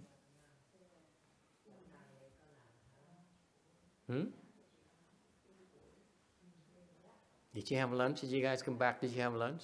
Ăn trưa rồi hả? Over there or here? Good food? Lots of food. Vegetarian or meat? Yes, sir.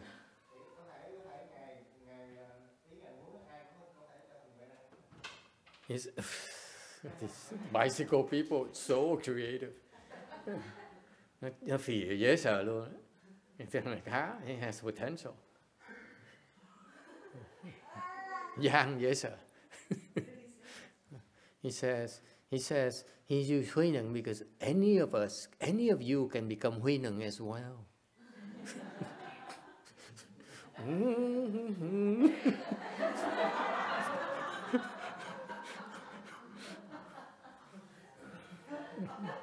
That's how I reacted.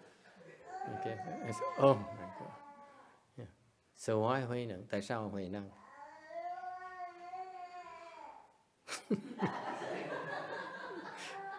Don't you wish you can understand what he's talking about? He has so much to tell us. Nó biết bao nhiêu chuyện nó cần kể cho mình nghe, cái thằng nhóc này. Yes? Hui Neng. Why Hui Neng? Yes.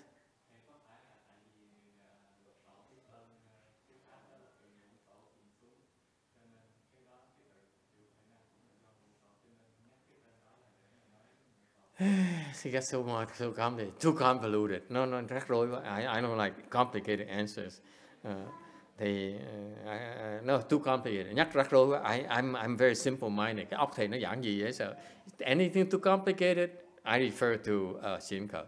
Cái gì rắc rối quá để thầy Hiền Khả thầy giảng cho quý vị nghe. It's very simple. My God. Oh my God, I cannot believe how complicated you all are. Quý vị, đầu óc quý vị suy nghĩ nhiều quá. You think too much. Suy nghĩ nhiều quá đi. It only means what I said. It's Hui Neng to you. Chọc quê quý vị. Quý vị thấy, you see him as Hui Neng. Don't you? Huh? Don't you all see him as Hui Neng? Quý vị thấy không? Có phải ai cũng nhìn ông là Huệ Năng phải không? You don't see him as Richard. Right. You are right. Huh? Agree? What other reason you need? He's Hui Neng, he's not Richard.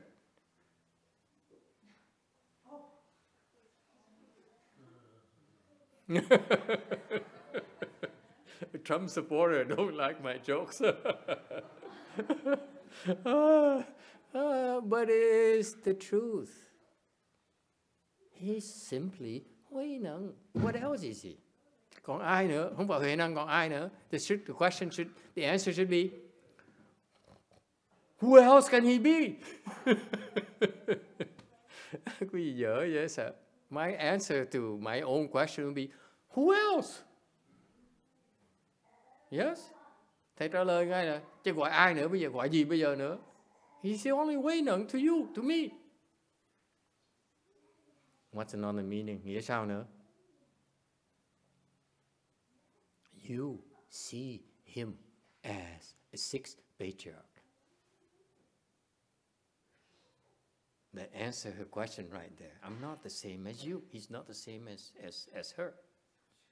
Quý vị thấy cái người nào thấy là lục tổ, Thì rõ ràng trả lời câu hỏi hồi nãy người nói đó là họ muốn bình đẳng, mình không có bình đẳng. Quý vị nhìn ổng là lục tổ, you look at him as a 6th Patriarch, don't you?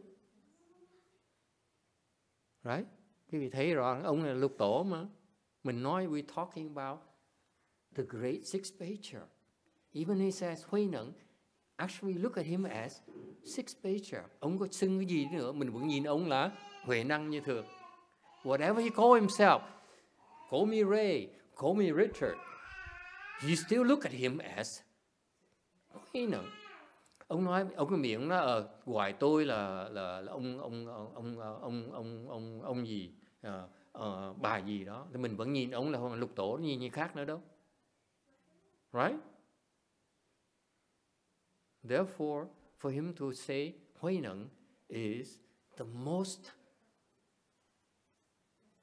judicious way to address himself. Trong trường hợp này á, Ngài Lục Tổ từ xưng là Huệ Năng đó, nó tuyệt vời. Cái trí huệ nó tuyệt vời. This kind of wisdom is incredible. It's Huệ Năng to you. You understand? Quý vị nghe có hiểu không? No. Quý vị nhìn tôi á, là Huệ Năng. What else must I do? Jerry Lee Lewis in his song is often refers to himself. He's always saying, instead of using the word me, he says Jerry Lee. Any place where it's right. We're not talking about Jerry Lee, we're talking about Huệ Năng right here. Speaking Dharma.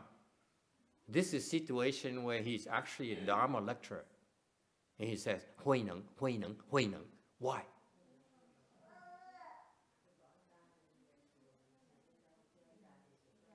Because if he were to use I, then the audience might see him as someone who has an I, still has an I. Yes? Yes. Tại vì nếu như cái ông này á, cái người này đơn giản pháp mà nói tôi á, thì cái người trình độ thấp á, có thể nhìn ông là ông này vẫn còn bản ngã như thường. Low level people says I. You keep on using I. You must not be enlightened. Yes? Nếu mà cái người mà trình độ thấp á, ta nghe ông này nói tôi, tôi không thích cái này, tôi thích cái này, I like this, I don't like this, I like the tea is too hot, I don't like this, okay, the tea is now too cold. This person clearly is not enlightened. Cái người mà nói tôi chắc chắn là không thể nào giác ngộ được, right? So it diminishes his lecture. Thành mình cứ dùng cái tôi hoài á, thì cái bài giảng của ông đó, người đó, nó thiếu giá trị của cái người có giác ngộ. Yes. Đúng không? So you don't want to use I. Thành khi mà giảng kinh không nên dùng tôi. Right? So what can he use? Dùng cái gì bây giờ? He says, I'm Huệ Năng to you because you see me as Huệ Năng.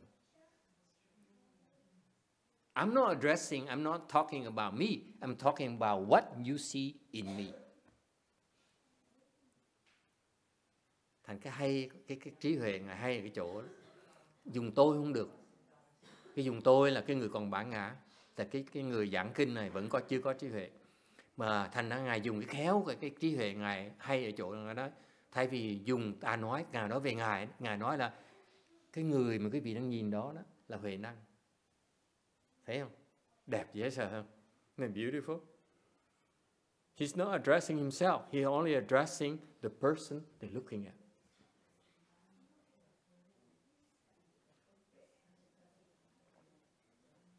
Yes. These kind of principles are why most people, or many people, can find Buddhism to be really annoying.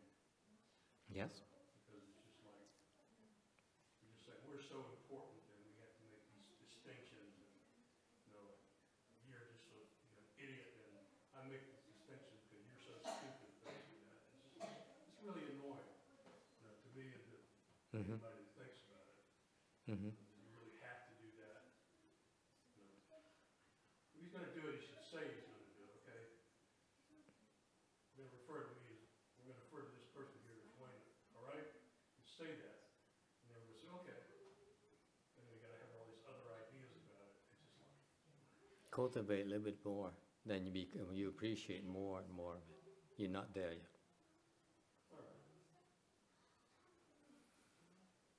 Vậy có người than phiền nói là tại sao Phật giáo mình nó quanh nó co, nói thẳng như người Mỹ chúng tôi.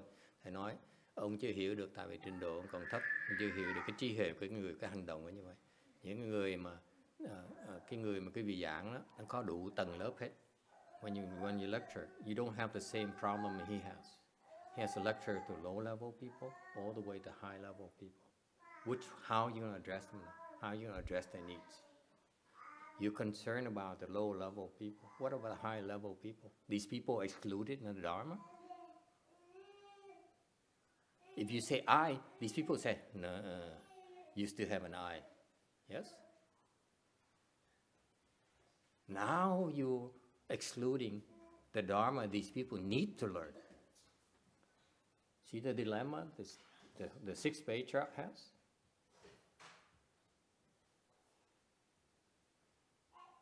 Oh yeah, I elucidated a way that would satisfy me.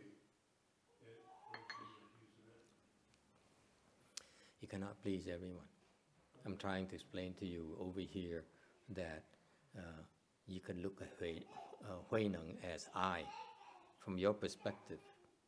I made a big deal, I make it first out of it because I want to explain to high level people. Okay? Until now, everyone who read this thing here says Hui Neng is I, it's me. That's how you guys read it. Okay? Doesn't bother anyone until I explain it to you. Okay. Thầy nói trước khi thầy giảng cái phần này, ai mà đọc cái phần kinh là nói huệ năng, ai cùng nghe đọc huệ năng là tôi, đúng không? Thành ra cái trí người trí huệ, bởi thầy phục cái trí huệ huệ năng cho đó đó. Người đầu tiên mà dùng cái huệ năng vừa thỏa mãn tất cả trình độ thấp á, thì mình nghe đó mình nói cái này huệ năng là tôi. Thay vì huệ năng, ông ngài là dùng cái chữ huệ năng khi ngài tự xưng lấy thì mình trong tai mình nghe là tôi. At low level people, before I explain this to you, it never bothered you because when you read this sutra, you say, oh, Hui Neng actions and Hui Neng did this, and you heard it as he did, I did it. It didn't bother you at all. Yes. Như Lai. Không nói tôi. Similarly, the Buddha, he made a point, the Buddha, when he talked about himself, he says, the Tathagata. He doesn't say I. Right. Okay. Similar kind of reasoning. Cái trí huệ này cũng tương tự như với lúc mà Đức Phật nói Pháp vậy đó. Đức Phật không nói là ta, là tao, mà nói là Như Lai. Okay. Didn't say thầy, I didn't say me or master. Okay. He says Ru Lai. The Tathagata. Okay, and you understand that the Tathagata now is a big issue. What does the Tathagata mean? It's a different kind of angle, but it's the same mechanism as Hui Neng. Well, then he must be a Buddha then. He has to do that. I wish I could ascertain it for you, but I can't. Nice try. Look, I'm having a little fun here, so. Yeah. I know it's nice try, but I don't bite. Okay. I had a good lunch, so I'm not in a biting mood. All right. Any other question? Ai thắc mắc gì khác không? Does it make sense to you? Yeah. Yes? Okay. Continuing. 236 text. Hui Neng's stern father was originally from Fangyang. He was banished to Xinzhou in Lingnan, where he became a commoner. Unfortunately, his father soon died. Hui Neng diễn phụ bần quan Phan Yang Zhuo Jiang Liu Yu Lingnan 做新州百姓只生不幸父忧早亡nghiêm phụ của Huệ Năng vốn ở xứ Phạm Dương làm quan bị giáng chức đày về lãnh Nam làm dân tại huyện Tân Châu. Thân này bất hạnh, cha lại mất sớm. 237. Stern father. It's the typical of the stern father and kind mother. It's yin and yang, hot and cold, hard and soft. It's pretty good for teaching children. Cái bậc cha mẹ là vậy, bên cứng bên mềm,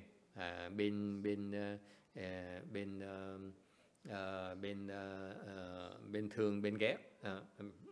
Thành ra như vậy có sự thăng bằng trong việc giáo dục của con cái. His father was banished. Cái ông cha bị giáng chức, cái nhục nhã. So his family was in a state of shame, of disgrace. Một làm con bị giáng chức là một cái chuyện rất là nhục nhã. Okay.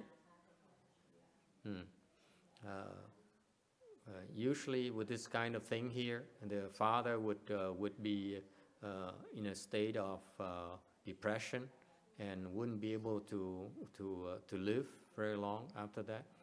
Thường mà khi mà bị giáng chức như vậy, mấy cái người con đó, người ta sẽ bị bệnh chán đời và sống không nổi. And that's what happened to his father. Ông cha như vậy. And so the father never was able to recover from that shame, from that what do you call that? Yeah, the banishment, the punishment. Từ xưa mà làm con nó quan trọng, rất là quan trọng, mà bị giáng chức như vậy là cái nhục nhã cho cái tai tiếng của gia đình mình, you know. The fall from grace, thank you. That's what I'm looking for. The fall from grace is very difficult to recover for the people who especially for officials. Okay? Bị giáng chức như vậy đối với ông quan là một cái chuyện nhục nhã không thể tưởng được. Okay? Vì vậy mà ông này chết sớm. That's why he is not long after that he died. Okay? Vì vậy mà chết sớm. And he died and left behind a son who was about 3 or 5 years. Mà con còn dài, mới 3 tuổi, 5 tuổi mà ông cha ông chết. Okay, so you see the circumstances are very, very difficult. Cái hoàn cảnh nó khó khăn dễ sợ. In particular, you have this shame on your family name. Nhất là sống trong cái nhục nhã của cái tai tiếng của gia đình mình. Alright? And 238 text 238 kinh nói, and his aging mother was left alone. They moved to Nanhai and destitute and bitter straits. Huinen sold wood in a marketplace. Lão mù tủ ý.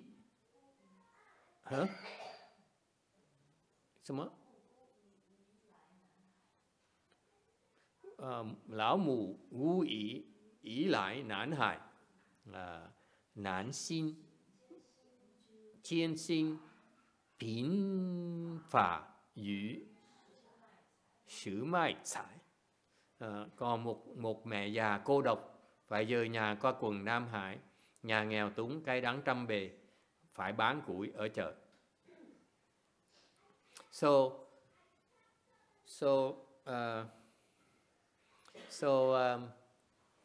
Because the father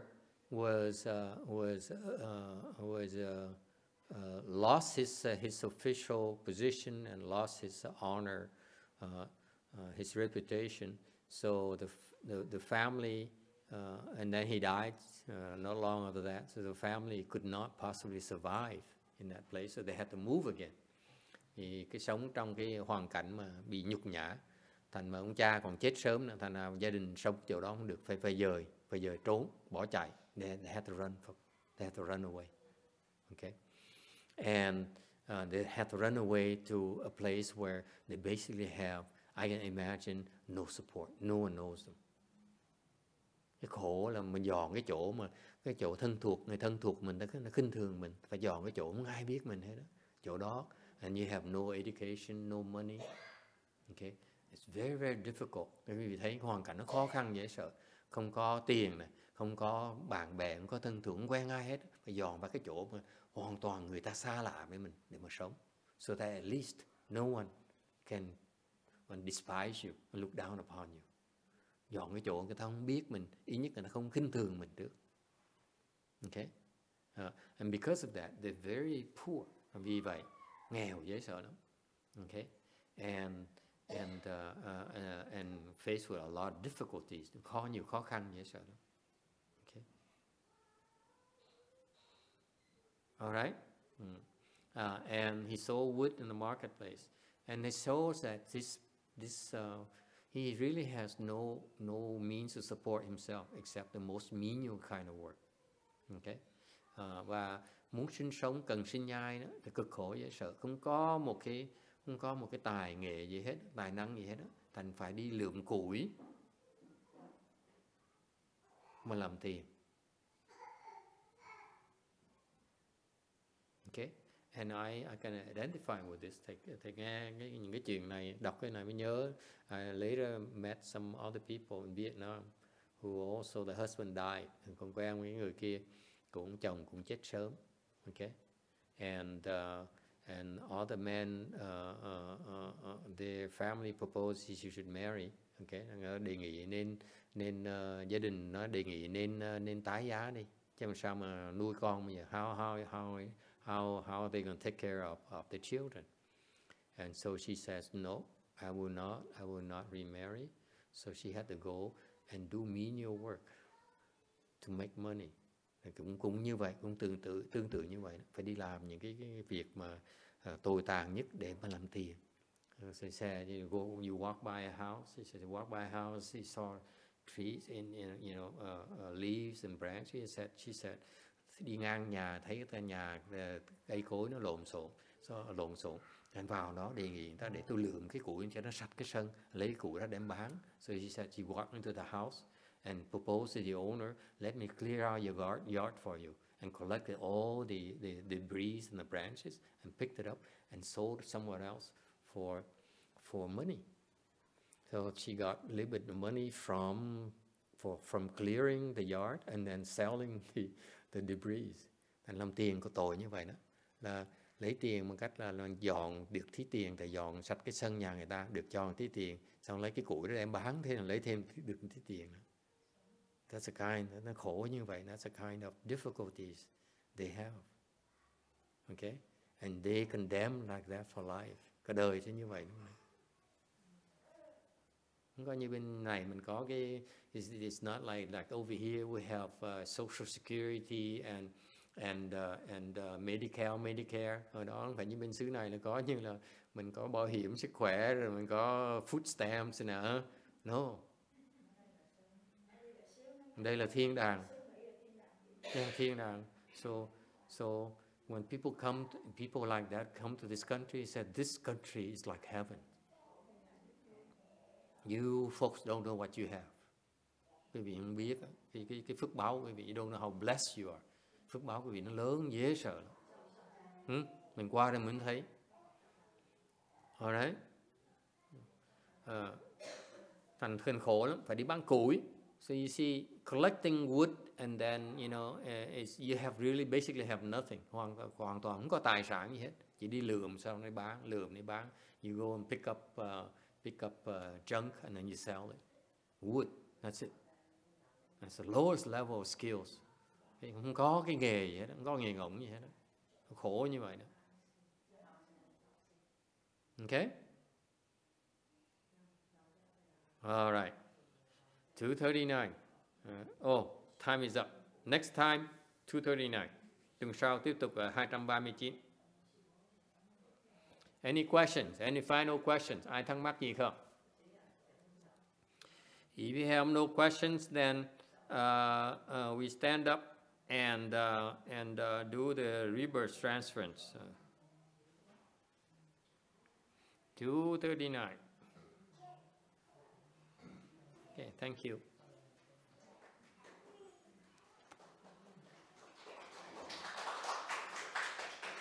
it's okay. YongHua doesn't deserve it.